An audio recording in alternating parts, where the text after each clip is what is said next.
I read your book as an in-depth effort of decoding modern-day Russia, of which the character of Aleksei Navalnîi is, let's say, both a symptom and an explanation. Now, to which extent does this type of reading match your intentions?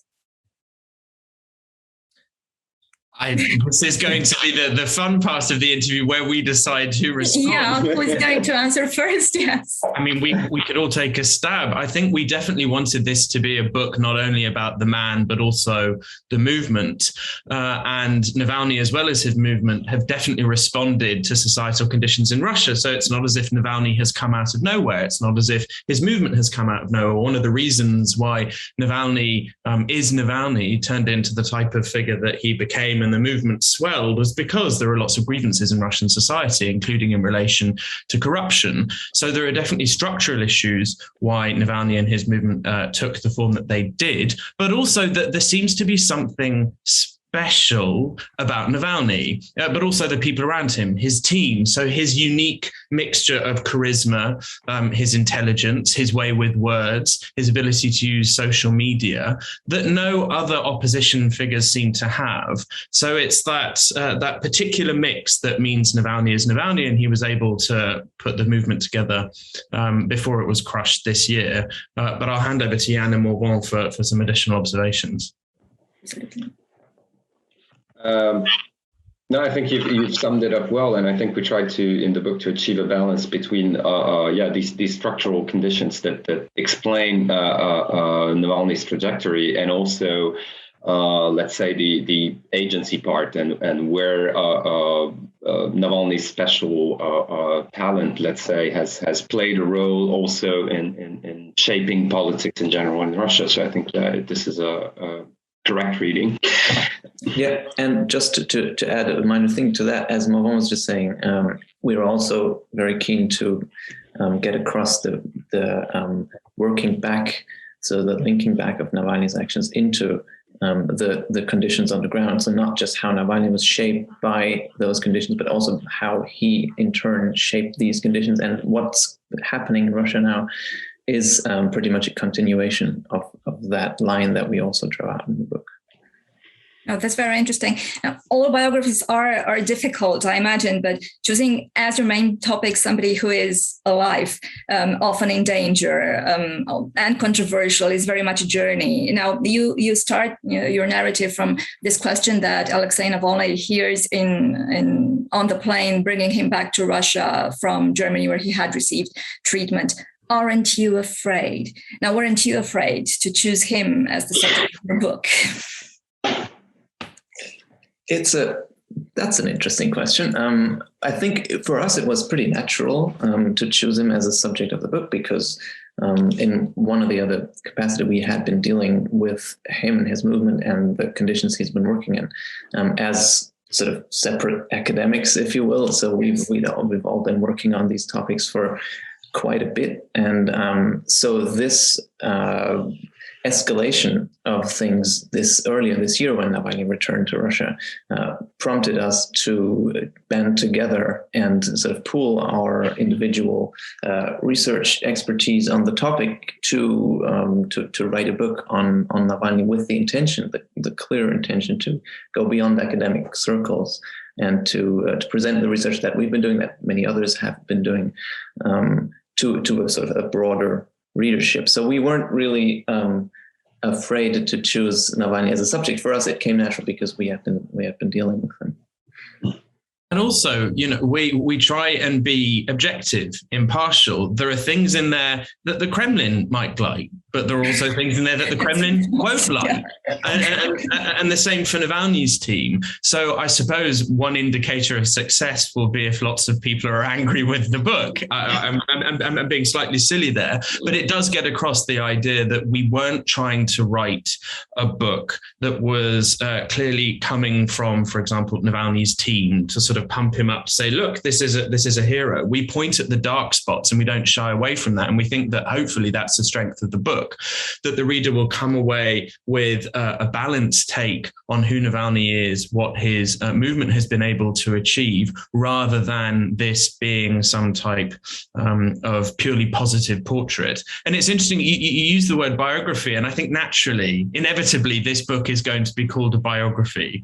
But we didn't think of it really as a biography. Yes, there are biographical elements. You know, we give the date in which he was born, we give an overview of how he became an adult. And so, yeah, that is part of the story, but this is much more, as we say, trying to make sense of who Navalny is now. We know this is not going to be the final word.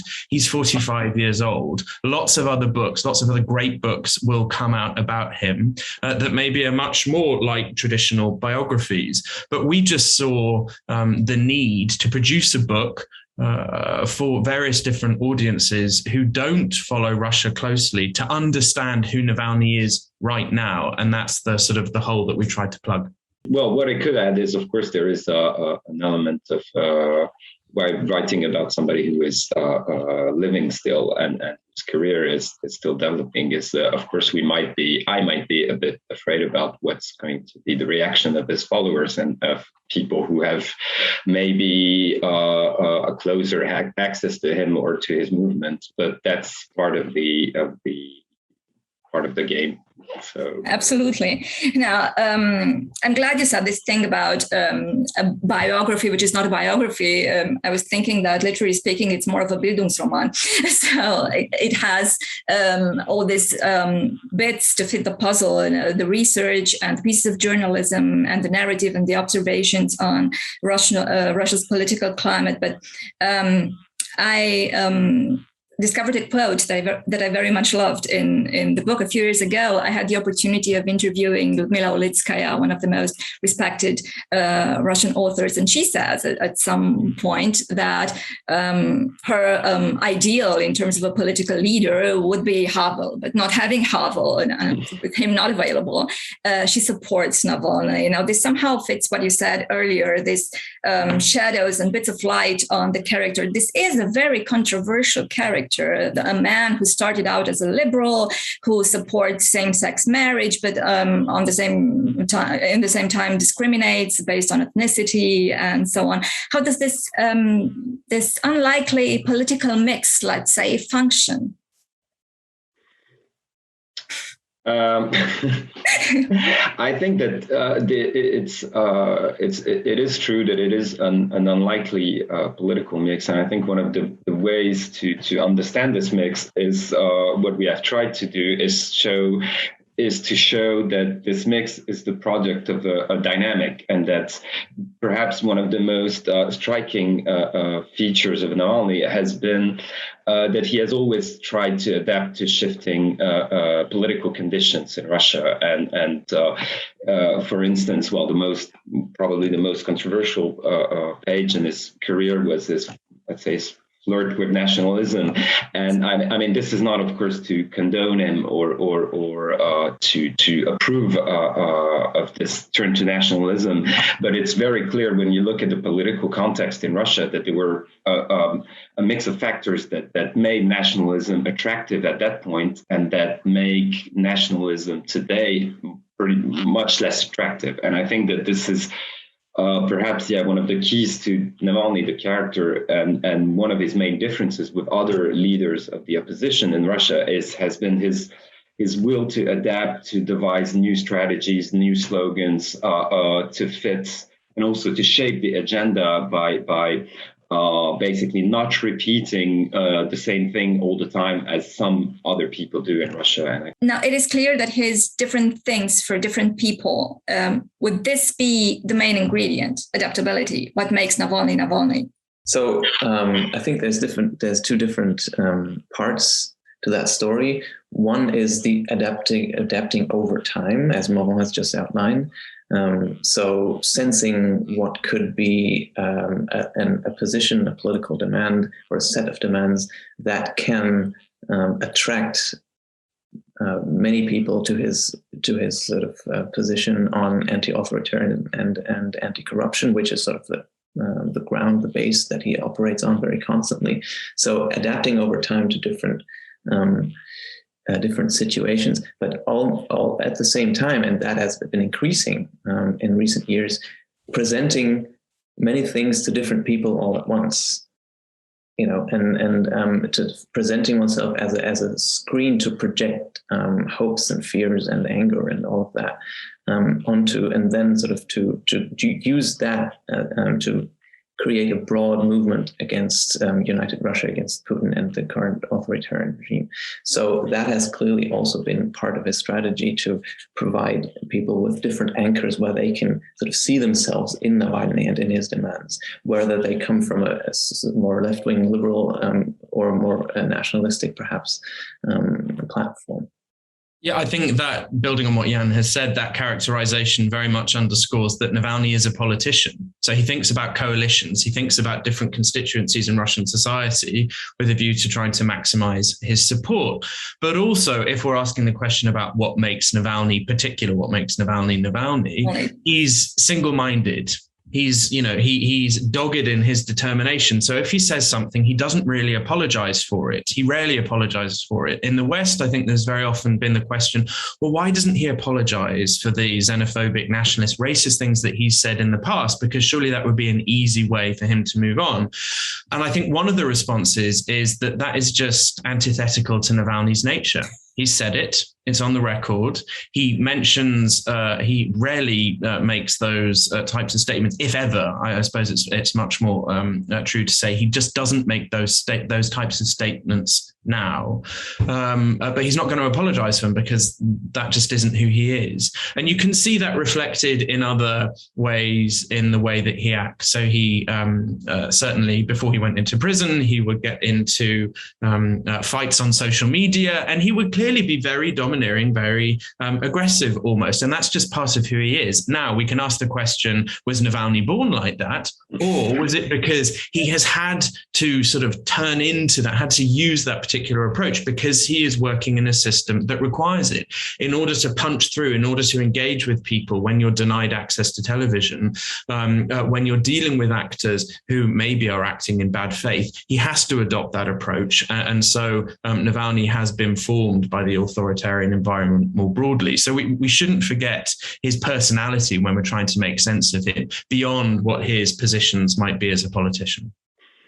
That's very interesting, because what you're saying is that mainly we might have very different readings outside Russia, let's say, from what happens inside Russia. We can view certain things, certain positions he takes as very rigid, while on the contrary, in Russia, maybe the ground of his antagonism to Putin is the fact that this man is evolving, moving, adapting, technologically included, while Putin is very conservative, let's say, and stuck in a moment. Yes and no. I'm going to hand over to the others because they're in a better position to respond to this, perhaps. But I think we should be very cautious in saying that Putin is conservative and stuck in his ways. We have to look maybe at how the presidential administration, the Kremlin more broadly, has adapted to Navalny, because what we try and do in the book is show how the Kremlin hasn't just been static, monolithic, conservative. It's just Putin sitting at the top and nothing changes. They have had themselves to adapt to who Navalny is and what his movement has done. And they have showed remarkable adaptability. And we can see over the evolving story regarding the fight over information, the blocking of Navalny's websites, that the Russian state has been able to, in quite an agile way, respond to the threat. But let me hand over to Jan and Morvan to fill in the details there. So I think one trajectory of change has obviously what Ben has just said, going into the direction of more repression, blocking information, which is also sort of the idea behind that is obviously to provide him less ammunition for his anti-corruption activities, and then the increasing repression that we're seeing. But also there was a sort of a second trajectory in the what political scientists would call legitimation strategy of Putin and the Russian regime more broadly.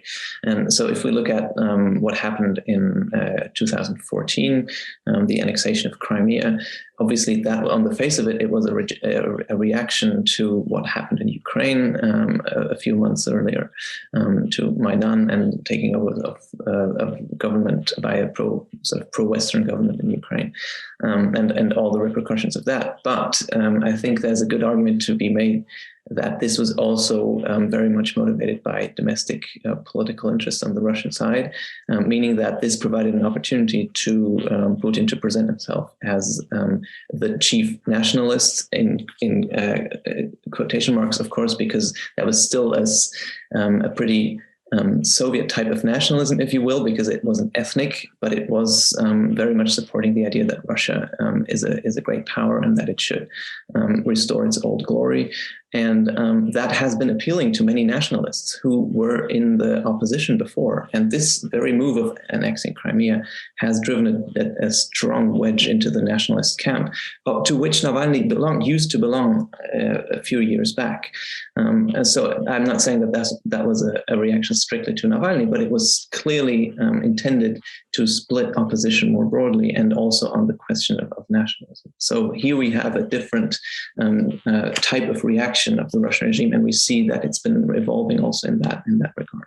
Yeah, and I think what I think is also very interesting when and I think it was interesting for all of us, is to when writing the political career of Navalny, which is already long, like he's been in politics for about 20 years now, and it's very interesting to see how much politics has changed in Russia along even these 10 last years. And for instance, it's almost unbelievable to imagine today that in 2013, the Kremlin was hoping to use Navalny in an election, allowed him to run an election in order to, with I believe 2 goals. One was to prove that Navalny didn't represent anyone and he was just a small-time blogger that nobody would be interested in, and in order to legitimize their official candidates for the mayor of Moscow.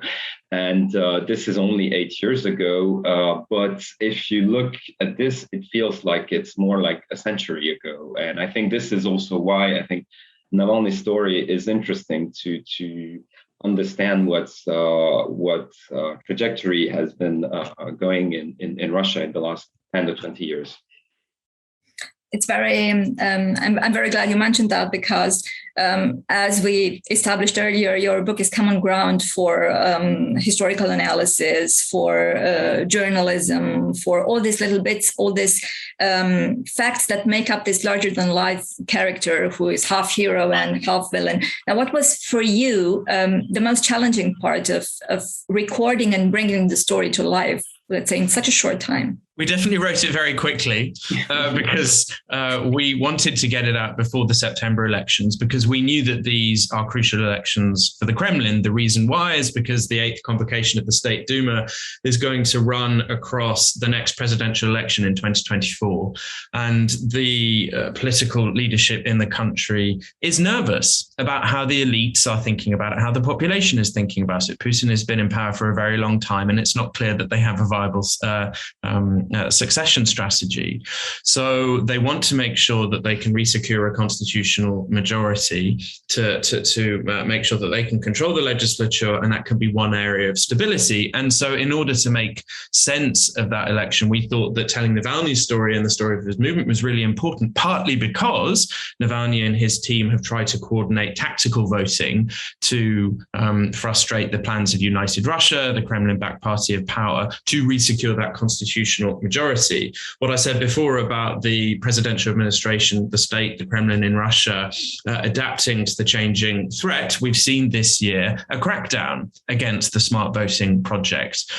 We've seen the Russian state block access to Navalny's app, the smart voting app, which is going to make it much more difficult for people to take part in that tactical voting. But this is the broader context. We knew that there would be increased attention, both within Russia, but also outside to Russian politics more broadly, but also to Navalny. We wrote it so quickly. Well, there are three of us, and we didn't really have weekends for the first half of this year because, of course, we all have our own jobs. So fitting it in was just a matter of trying to write it quickly. Also, we do include original material here. We draw on Jan's excellent interview work, so interviews that he can speak about in more detail, of course, with activists, supporters of Navalny in the regions that he conducted between 2017 and 2021.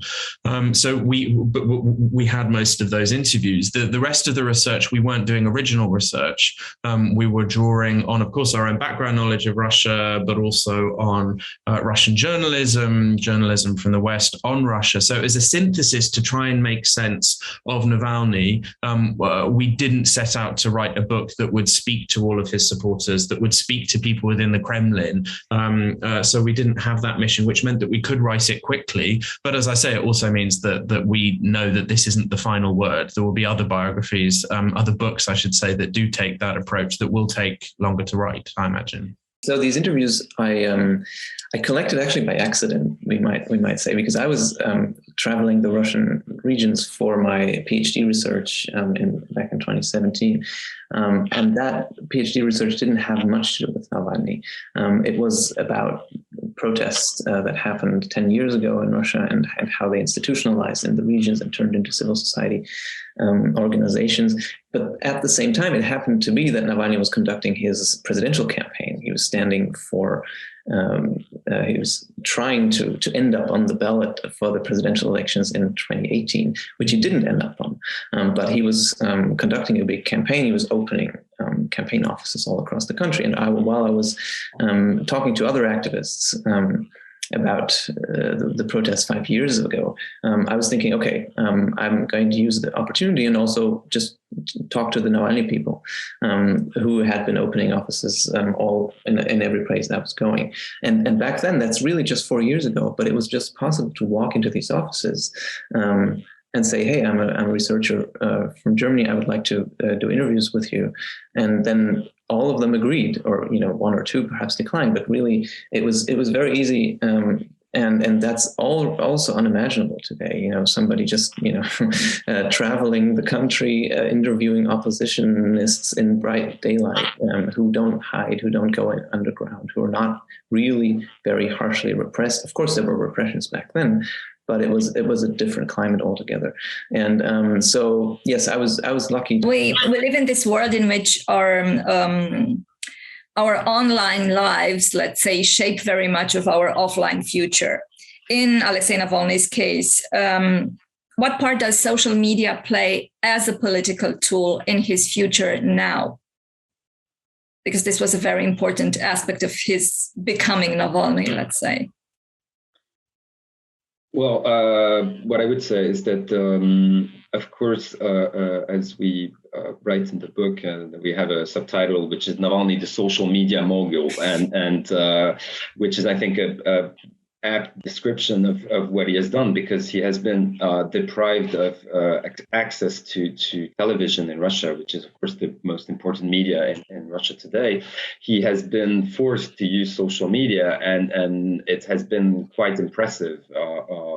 He started from traditional blogs and then moved on to mainly YouTube, and it's in this endeavor he has gathered a team, of very dedicated and very professional people. Now, the question, I think that there are two questions now that Navalny is in jail, and that now that we're seeing this wave of repression is first, whether that social media machine can work without him, because in some respect, even though Navalny has talented people around him, it was his political endeavor was built on his charisma and on his personality and on the fact that he worked for 20 years to become one of the most well-known politicians in Russia. Now that he can't directly interact with supporters or would-be supporters, this is clearly something that is going to impede the future progress of the movement. And I think the second question is whether now they can still communicate via YouTube, but their websites are blocked. And I think it raises the question of the future of the Russian internet and whether, I mean, I'm not a specialist of this, but whether communication through these big social media networks is going to be possible in the future for opposition politicians in Russia. And I think that this is a big question that nobody can answer now, but we will have really crucial role in the future of the Russian opposition in general. I was going to say that one of the reasons maybe why he's been so successful on social media is that he, of course, is interested and investigates along with his team really important, serious stuff, corruption. But he also realizes that in order to get the message across, you have to package it in a fun, engaging way. And he's been able to do that in a way that other people haven't. So there, of course, were other people who were carrying out corruption investigations when Navalny was starting to do it in the mid-2000s. But they did it in a very serious way. They would present very serious reports, whereas Navalny, of course, would get across the serious details, but he'd do it with a wink and a joke and a turn of phrase and a visualization that would mean that people paid attention, that things could go viral, whereas sending, a dry report on corruption, a PDF, is not going to go viral. I mean, it might occasionally, but Navalny realized that the packaging was really a really important part of the story, which is why we've seen, I think, the logical conclusion of that are these really slick YouTube videos that have elements that are in there, not because they get across additional details about the corruption of a certain official in a Russian region, but because they know that they're going to get clicks. And so part of the reason why Navalny is Navalny, why he turned into the political force that he was, is because he was able to do both. The serious investigations, he's a bright person. He's trained as a lawyer. He also has additional training in financial markets. So he has that intellectual base, but he also has the nous, the wherewithal to translate that. And I think that's why social media, yes, he's been forced into doing that because he hasn't had access to traditional media, but he also has been able to draw on his skill set to make it really work. This is a story of power and of money and of corruption and sponsorship at times, and many, many shades of gray.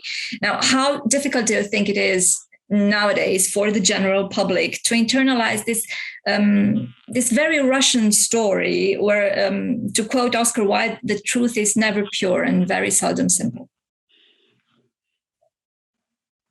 Oh, some of those who've been supporting Navalny have very vocally advocated against a view that includes any shades of gray. So, and that's entirely understandable, of course, if you look at the Russian realities. So there have been voices in the Russian liberal opposition that say we shouldn't discuss the past, Navalny's past, including the nationalistic or racist statements, until he has the chance to defend himself against that. As long as he's being repressed and his movement is being repressed, and as long as we're seeing a complete onslaught of the authoritarian regime against Navalny, and not only Navalny, of course, we shouldn't discuss none of these shades of gray. And we are doing the opposite, and we're quite aware of that. But we are also saying explicitly in the book that we are not viewing ourselves as part of the political discussion in Russia, or as being on the political field in Russia, but that we are outsiders, and that sort of brings the benefit, if you will, to be able to take an analytical approach rather than a political. And that's very important to us, because we want to convey all the shades of gray to a non-Russian audience, basically, or most importantly, for people to be able to make their own judgments of this. But we're also obviously very clear on the authoritarian nature of the regime. I think, this is also getting back to your question about how we made that book. And I think that one of the most important sources that we used is what Navalnîi has actually said. And I think that this is something that we've tried as much as possible to bring Navalnîi's voice. He's somebody who talks a lot, who writes a lot, who has things to say, and to bring his voice so that people can judge not on truncated quotes or on misrepresentations of some things he might have said 13 years ago, which is kind of often the case when you especially with the discussion about nationalism, where it's in many articles, it's very complicated to get even an idea of what he actually said. And I think that we tried on this, well, let's say dark side, but also on more positive sides and on his way to engage with people. We tried to bring as much as possible what the man actually said so that people can make a judgment about his political positions, how they have evolved, and whether they want to support him or not. And I think that this latest point is not really up to us, and we have tried to bring as much as possible factual elements so that people can form an opinion on this. Yeah, I think that's a really important point to stress, what Morvan has just said. When the goal of the book is not to give a moral evaluation of Navalnîi. It's not as if we say it in the final chapter, Navalnîi's a good guy, Navalnîi's a bad guy. That isn't what we wanted to do. And so Morvan in particular spent hours and hours and hours going through Navalnîi's previous blog posts on his live journal, and then when he shifted to his website, so that we could include in the book what he's actually said. And then we leave it up to the reader to a certain extent, as Morvan just noted, to make up their own mind. But also going back to why we wrote the book in the first place, yes, there wasn't a book like this existing, so there was a natural opportunity. But also we realized that in the Western reporting on Navalnîi, it had quickly moved into black and white. That Navalnîi was the good person, Putin was the bad person, and it was a simple, really basic binary moral story. And we, as people who are familiar with Russian politics, have been following Navalnîi for a while, know that the story is more complicated than that. And additionally, we appreciated that complexity was really important to convey to a general audience in order to make sense of some episodes. So, for example, when Navalnîi returned and was detained and put in prison, and Amnesty International labeled him a prisoner of conscience. But then when they removed that label, for lots of people in the West, they were confused. How on earth could this happen? Why was there this policy shift? Of course, in the end, Amnesty International redesignated him a prisoner of conscience, which just led to even more confusion. How on earth could this be possible? Hopefully the book will help make sense to a general audience why that was possible, in particular in relation to what Navalnîi has said in the past that people characterize as nationalistic, xenophobic, or racist. So we certainly appreciate that there are black and white interpretations of Navalnîi, not only in Russia, but also to a Western audience. And hopefully the book will make sense of those shades of grey.